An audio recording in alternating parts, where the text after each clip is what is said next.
사람은 결국 이 질문에 답을 해야 됩니다. 인생을 어떻게 사는가? 주님 앞에 갔을 때 주님의 목적은 사랑이죠. 얼마나 사랑하고 살았느냐. 그래서 태어날 때 무조건적인 사랑을 받고 자라게 합니다. 태어나고 자라고. 그것은 뭐예요? 갈수록 무조건적이죠. 무조건적인 사랑을 베풀어야 됩니다. 사랑할 만한가? 결혼할 때 보면 사랑할 사람인가? 이게 선택하잖아요. 그것이 아니라 진짜 사랑은 조건 없는 사랑. 우리가 태어났을 때 사랑할 만한가 판단해서 사랑받는 게 아니죠. 아이는 무조건적인 사랑을 받습니다. 마지막 때 마찬가지.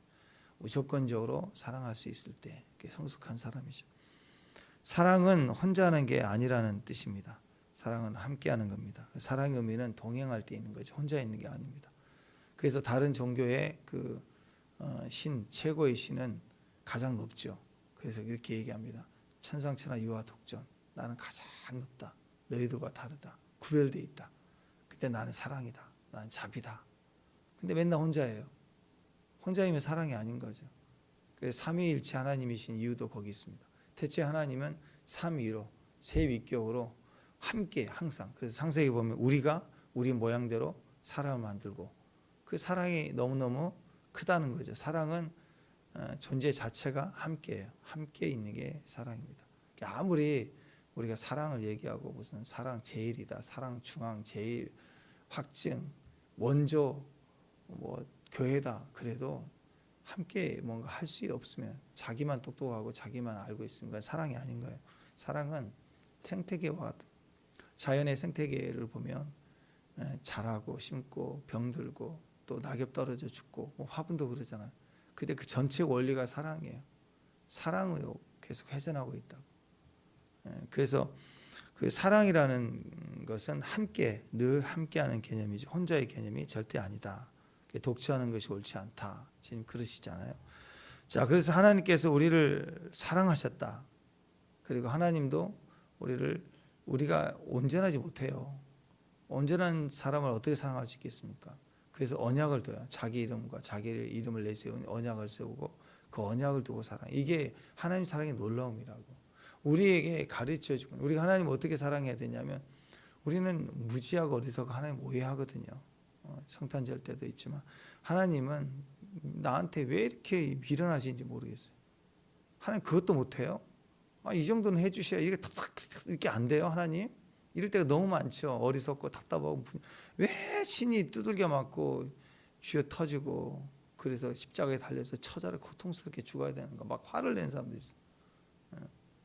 어떤 사람은 자기 너무너무 삶이 어려우니까 하나님 믿으면 산다고 예수 믿으라고 그래서 교회 왔는데 교회 올 때 입구에 예수님의 그 그림 성화 그림 보니까 십자가에 달려있는 걸 보고니 아유 당신을 보니 나보다 더 심각하신 것 같다고 내가 어떻게 당신한테 맡기겠냐고 그래서 나가신 분도 있다고 그러잖아요. 그러니까 하나님 우리 생각으로 볼 때 늘 오해되셔요. 오해됐을 수 있다고 인간의 관점에서 보면. 그러니까 우리가 하나님을 사랑하는 방법은요. 우리가 하나님 사랑하는 방법은 무조건적인 사랑이 불가능해요. 그래서 언약을 두고 사랑해야 돼요. 언약.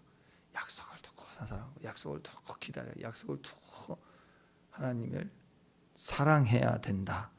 그래서 내가 너를 사랑했다. 우리가 성삼위 하나님 우리가 너를 사랑했다. 그리고 우리가 언약을 지키며 너를 사랑한다. 그러니까 반대로 뭐예요? 너도 날 좀 사랑해다오. 어떻게? 언약을 좀 지켰으면 좋겠다. 말씀을 지켰으면 좋겠다. 그게 사랑이라고. 여러분, 어떤 분이 여러분을 되게 사랑한대요. 막 사랑해요. 막 목숨까지 바쳐 사랑합니다. 말은 하는데 여러분 무슨 부탁을 하거나 말을 하면 말을 무시해. 막 씹어. 문자도 씹고 말도 씹고 동문서답 하고 이상하게 내 말을 다 무시하네. 무시해 무조건. 근데 사랑한대. 막 뭘 줘. 선물도 주고 막 주는데 내가 말하는 건 다 무시해. 그건 사랑이에요? 아니죠. 사랑은 무시하지 않아요.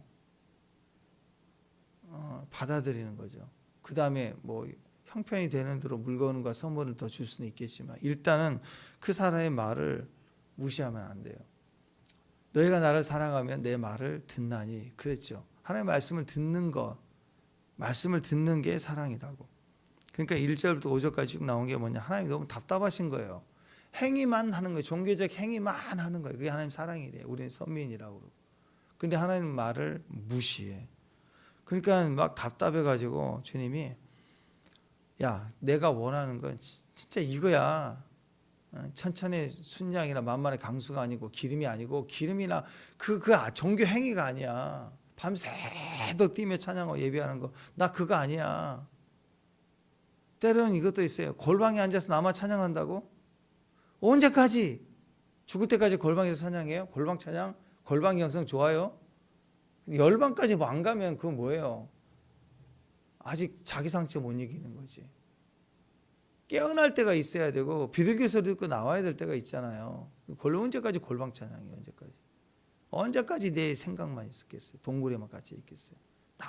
나만 의로운 것 같아. 다 악한 것 같고 나만 거룩한 것 같아.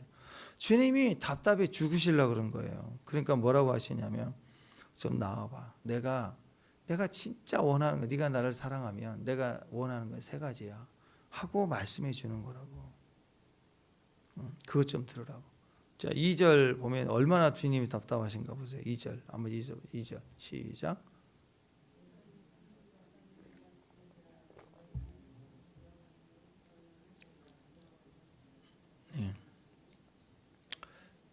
예. 자, 이전 성경은 쟁론한다, 여기는 변론한다, 또 변론한다, 변론하실 것이며, 얼마나 답답했으면, 야, 대놓고 나와 얘기 좀 하게. 변론하자, 재판하자, 이런 식으로 변론하자, 재판하자 이런 식의 나와서 얘기하는데, 뭐라고 얘기하냐, 하나님이 백성과 변론하시려고, 야, 산들 견고한 지대들 다 나와.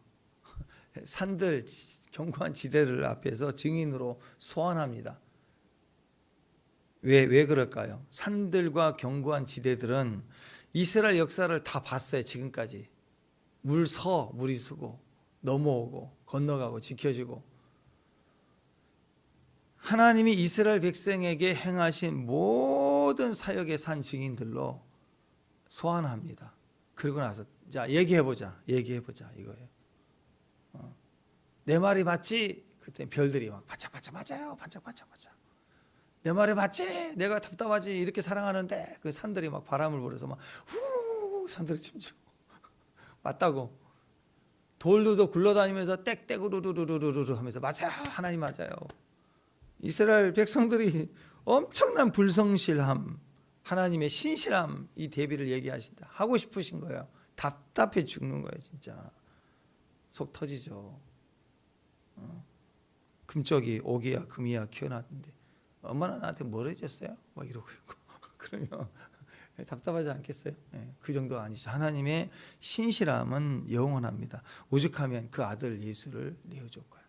자, 미가서에서 어제 5장 2절에 베들렘 에브라다야 하면서 마지막 이 심판받을 이 족속들에게 마지막 구원의 소식을 전하죠. 메시아가 탄생할 것을.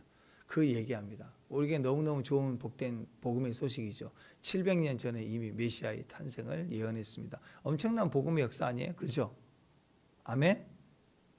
근데 하나님 입장에서는 어떤 말이에요, 이 말이? 자기 독자 내어 보내겠다는 거. 이게 쉬운 일입니까? 자기 아들 잡아서 피해 제사를 드리겠다고 자기 선지자에게 보내서 예언하게 하신 거예요. 하나님 아버지의 마음으로 보면 고통스러운 거 아니에요. 이게 우리는 복음이지만 그분에게는 고통스러운 거다. 이게 여러분, 우리는 주님의 이 신실함을 무섭게 받아들여야 돼요. 우리의 패역함, 하나님의 신실함은 너무 큰 갭이죠. 지금 죽어도 뭐 변명할 수 없는 죄인이에요.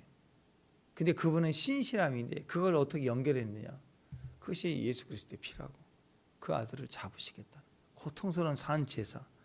그걸 우리에게 말하고 있습니다. 그러니까 이 답답할 때 진짜 하나님 마음이 뭔지 좀 알아야 되지 않겠어요? 지금 똑같습니다. 어떤 상황에서는 우리 일생을 두고 우리 삶의 현장에서 지금 내게 필요한 하나님 뜻이 뭐냐, 이것을 우리가 생각할 때 오늘 딱 이 세 가지예요. 6절. 이 세 가지 나옵니다. 6절 읽습니다. 6절 시작. 사람아, 주께서 선한 것이 무엇임을 내게 보이셨나니 여호와께서 내게 구하시는 것은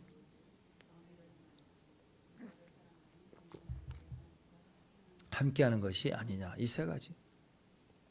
네가 나를 사랑하고 내 약속을 지키는 방법. 내가 원하는 선한 길이 뭔 줄 아니? 제사 행위 반복하는 그런 거 아니라고.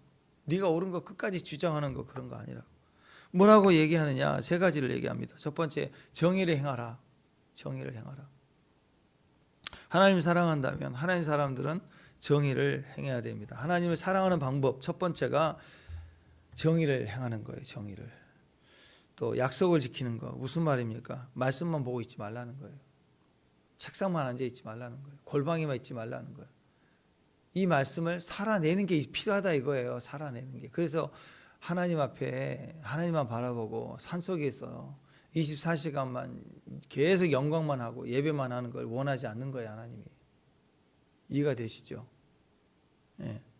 우리가 산속에 있는 절간이 아니라고. 걸어가면서 탑을 높이 쌓아있는 그런 특별한 장소가 아니라고. 빛과 소금으로 세상에 있어야 되는 거예요.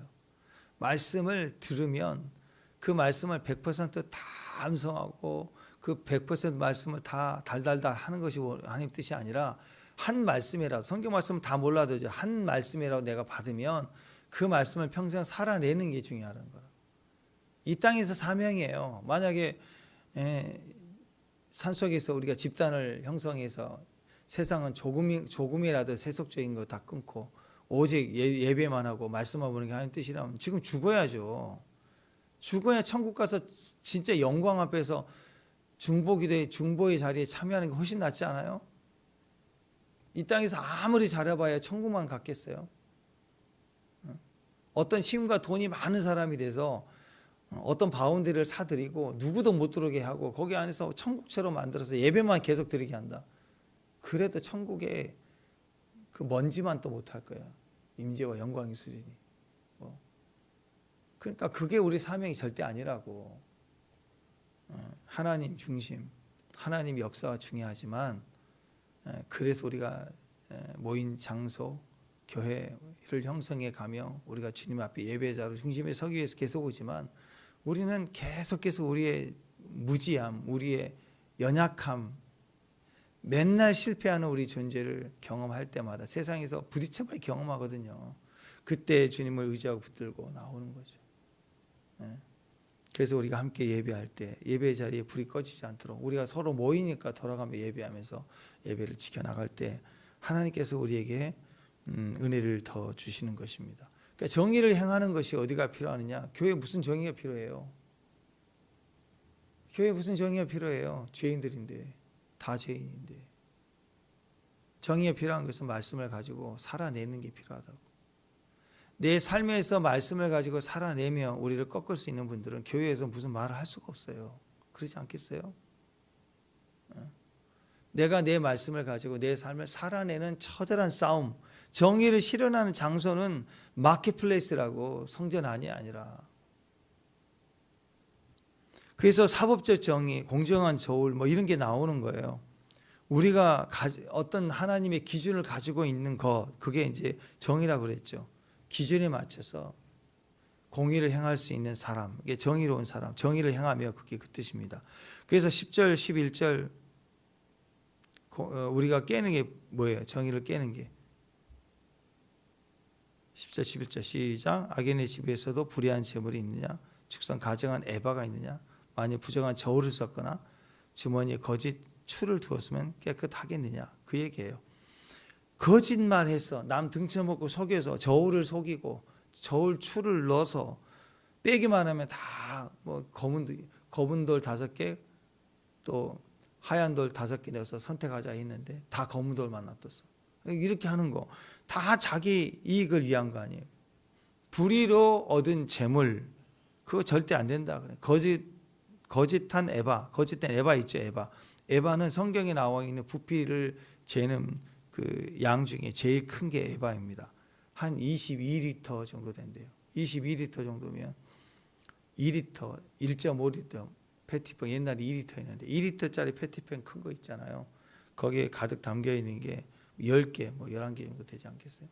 양이 굉장히 큰 바켓스에 한 양 정도 되지 않겠습니까? 양이 클수록 속일 수 있어요. 속일 수. 이렇게 큰 통이면 한 바가지 빼도 잘 모르지 않겠어요? 그러니까 엄청난 큰 부피인데 22리터인데 실제로 가서 조사해 보니까 18리터. 뭐 이런 거 부정한 저울 그런 거죠. 손가락 이렇게 눌러가지고 쭉 빼가지고 살짝 잡아준 처럼 눌러가지고 그람수 약간 늘리고 줄이고 뭐 이런 거, 이런 게 다 거짓된 추 그런 거 아니겠습니까? 요즘 소래포구 뭐 해산물 유명하죠. 물치기 쭉 해서 개 안에다 물 집어넣고 저울 채고, 그다음에 그 속구리에다가 뭐 광어나 이렇게 해서 저울 재잖아요. 근데 그 실험한 거 보니까 이렇게 그냥 재는 거하고 그 어항에다가 수조에다가 광어 한 두 마리 넣고 속구리째 물을 쑥 넣었다 딱 빼갖고 얼른 딱 물을 적셔서 같이 쭉 떨어지면서 재면은 그게 또 그람수가 또 한 200, 300 확 올라가더라고요. 물치기. 옛날 중국 사람들처럼 그 생선에다가 주사기로 다 넣고 그다음에 물 같은 거 집어넣어서 꽁꽁 얼려서 나오면 이제 무게가 나가고 막 그런 거 다 그런 거죠. 남 속여가지고. 쿠팡에서도 그 가끔씩 그 뭐 전자제품 그 브랜드 그 똑같은 거 뭐 20만 원인데 막 13만 원에 파는 거 사서 보면은 짝퉁이래요. 똑같은데 짝퉁. 그래서 반품하려고 하면 없어져 버리고 반짝해서 싸게 팔고 그런 게 많아요. 똑같이 제조됐는데 다 중국산이겠죠. 막 이런 게 너무 많은 시대예요. 미시파트 그랬죠. 예. 이걸 깼다. 공식적으로 이렇게 비공식적으로 말고 공식적으로 그다음에 저는 아쉬운 게 이제 초코파이. 저 어렸을 때 100원씩 주고 초코파이 이렇게 한참 먹었거든요. 그때는 어렸을 때니까. 어려서 봐야 우리 찰레 나이 때 더 우리보다 잘 먹는 거 아니야. 한참 먹을 때 초코파이 컸는데 갑자기 적어지던 요즘에 무슨 크래커 같은 거 한 입 싹 넣으면 싹 들어갈 것 같아. 너무 작아. 그죠? 자, 이런 것도 점점 자꾸 줄어들고, 과자도 새우깡도 한참 먹었는데 딱 사서 봉지 열면은 공기 절반 빠져나가면 한 주먹 같은 거예요. 이렇게. 이런 것도 그렇고 자꾸 포장을 크게 하고 줄이려고 하고, 이것도 일종의 삶 속에서 얘기하는 거예요. 종교적으로 네가 거짓말하고 네가 예배드리느냐 그걸 얘기하는 게 아니라 삶 속에 있었던 것, 작은 것들을 얘기합니다. 두 번째는 인자를 사랑함 얘기하죠. 인자를 사랑하라. 인자를 사랑한다. 이 인자가 헤세드예요. 사랑한다. 헤세드, 언약적 사랑입니다. 헤세드는 언약적 사랑. 그냥 무한한 사랑이 아니라 약속을 두고 하나님을 사랑하는 걸 말해요. 하나님도 약속을 두고 우리를 사랑한다. 헤세드의 하나님이다. 이렇게 얘기합니다. 가끔씩 헤세드는 긍휼로 번역되기도 합니다. 긍휼이 뭐죠? 긍휼의 특징이 자비라고 하죠. 반드시 행동이 포함된 거예요.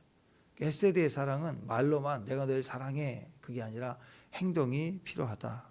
마음으로만 불쌍히 여기는 게 아니라 행동이 반드시 포함되어 있는 게 헤세드입니다. 믿음의 액션, 사랑하는 것, 약자를 돌보는 것, 이게 다 행동들이죠. 말만 하는 게 아니에요.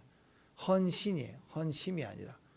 자, 성경에서는 경의와 공의 이렇게 표현하기도 하고 또 정의와 사랑 이렇게 표현합니다. 그러니까 사랑과 공의가 같은 의미라는 거죠. 공의와 사랑 같은 거예요.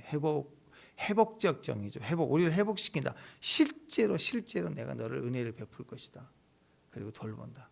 그러니까 하나님은 공의라고 하는 것, 정의라고 하는 것 이렇게 원칙만 세우는 것만 계시는 게 아니라 율법이 있으면 그 율법 안에 누가 서 있어요? 다 죽잖아요.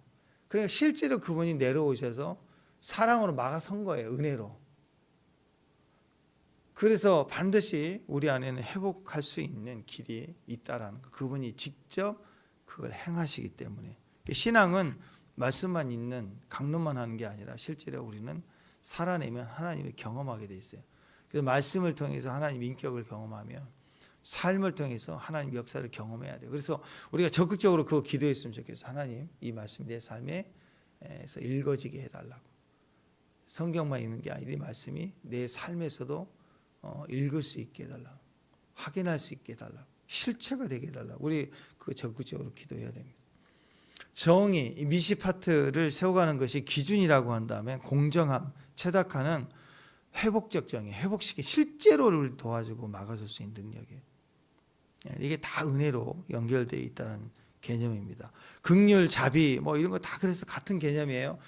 핵심은 두 가지죠. 미시파트, 우리를 세운다, 기준이다, 절대적 기준, 법이다. 근데 법만 있으면 안 되죠. 법 안에서 우리 다 죽어요.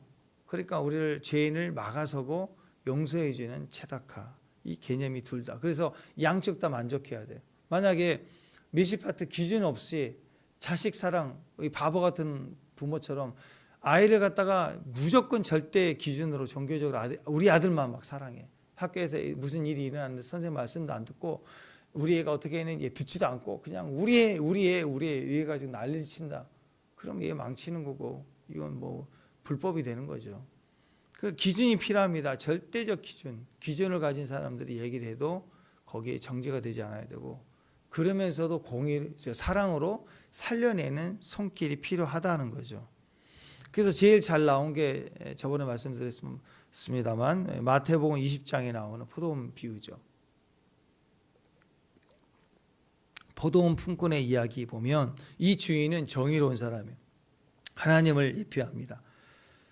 근데 당시 한 가정이 하루 먹고 살 수 있는 양이 한 데나리온이라면, 품삯이라면 한 데나리온씩 약속해서 주잖아요. 이게 법이에요. 이게 세워놨어요. 그래서 일찍 와서 일한 사람에게도 한 데나리온 줍니다. 이들이 나중에 막 불의하다고 막 그랬는데 내가 왜 불의하냐? 나는 약속한 대로 주지 않았느냐?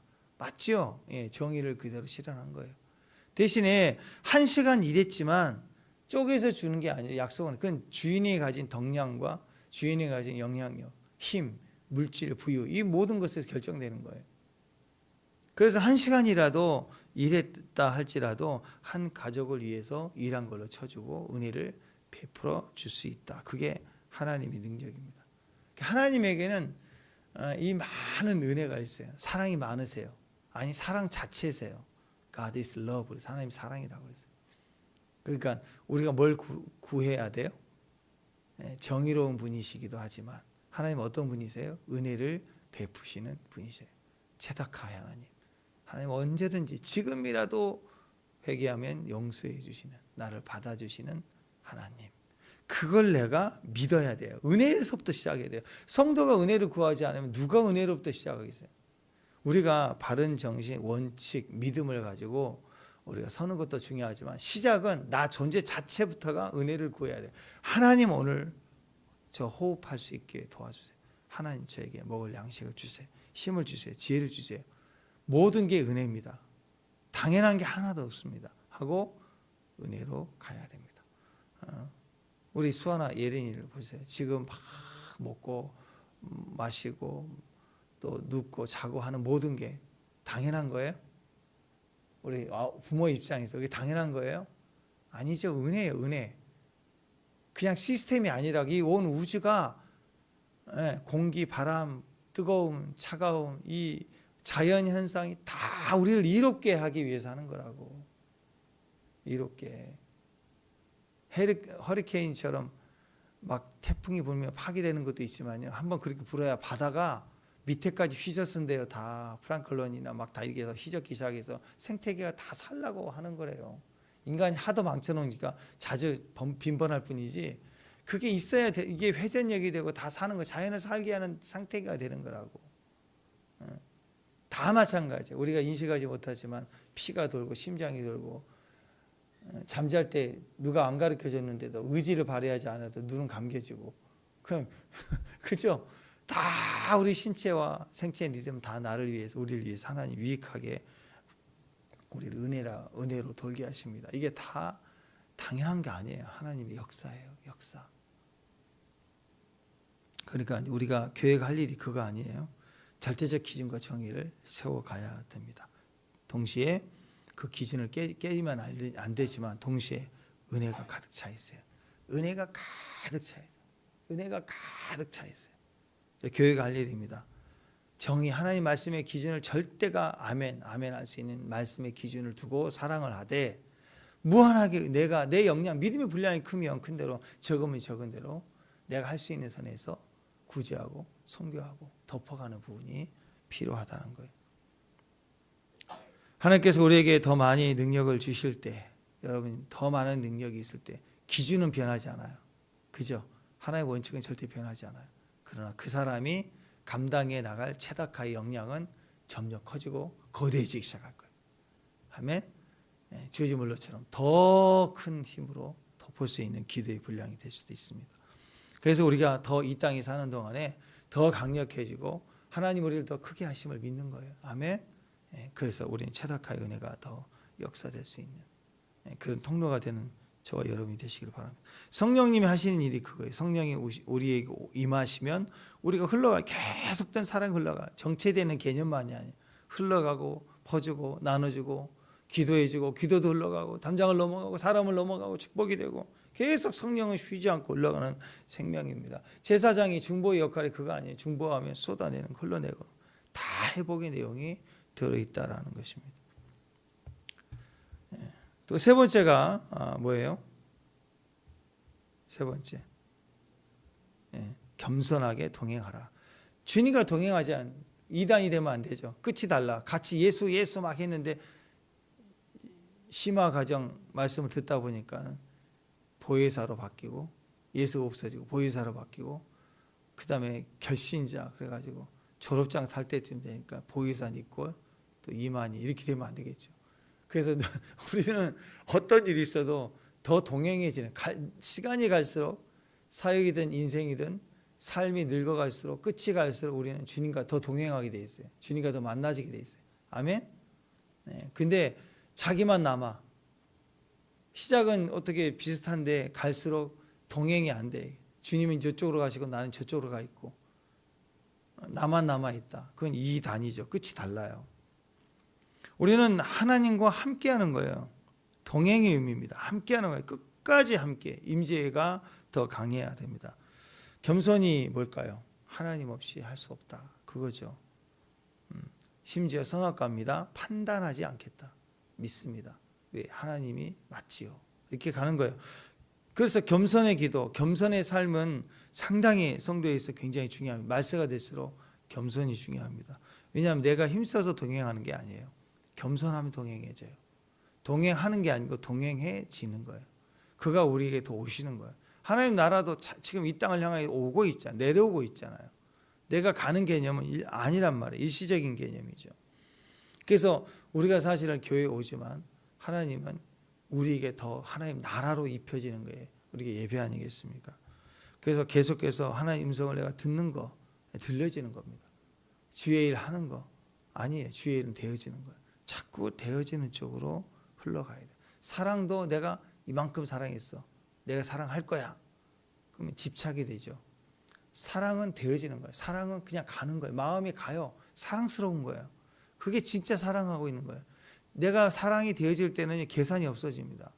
근데 사랑하는 관계가 됐는데 자꾸 이 생각, 제 생각, 내 몸 생각, 시간 생각 계산하는 건 사랑이 점점 식어가는 징세 중에 하나예요. 사랑은 되어지는 겁니다. 사랑의 특징은, 제일 좋은 특징은 뭐예요? 함께하는 거예요. 함께. 아이들은 그걸 알거든요. 무한한 사랑을 받아요. 그러니까 우리 예린이나 수아를 보면 그거 나오죠. 그냥 찾아. 아착 찾아. 함께 하려고 그래. 무조건 안 떨어지려고 그래. 막 달라붙어 있어.